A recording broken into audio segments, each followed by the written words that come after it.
обычно актеры, когда без слов, они почему-то turn off, выключаются абсолютно. Но это большинство актеров, которые вот, ну или, знаете, как в КВН, там, когда зона молчания, они выпячивают глаза и начинают там показывать то, что говорит другой человек. Он говорит: я был, так сказать, играл в бейсбол, и все, значит,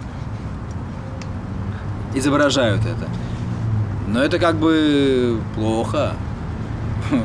Как говорится, не бывает плохих маленьких ролей, бывают маленькие плохие актеры.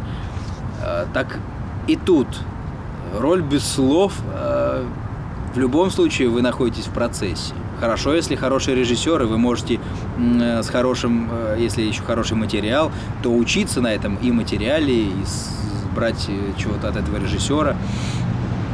Понятно, что, знаешь, когда смотришь видеоролики актеров, когда они намонтируют себя без слов, под музычку бодренькую, и смотришь так, а вроде ничего, актер типаж, так лицо, а потом, когда найдешь видео с ним, где он что-то говорит, мама дорогая, тушите свет, это не актер, оказывается, это какой-то, я не знаю, может в рекламе ему сниматься, там, йогуртов, где там говорить ничего не надо, надо кушать и сплевывать.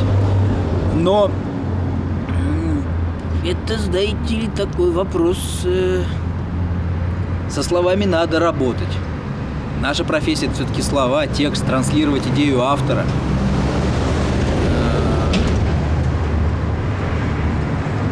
Уметь, взрастить роль. Даже и без слов, если все равно.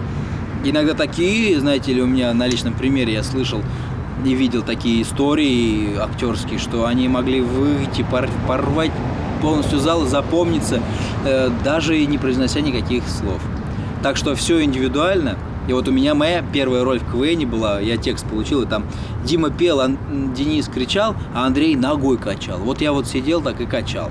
Ну ничего, покачал, потом мне слова дали, потом я, значит, чемпионом КВН стал, сейчас я, значит, уже ГИТИС окончил, и уже, видите, болтаю.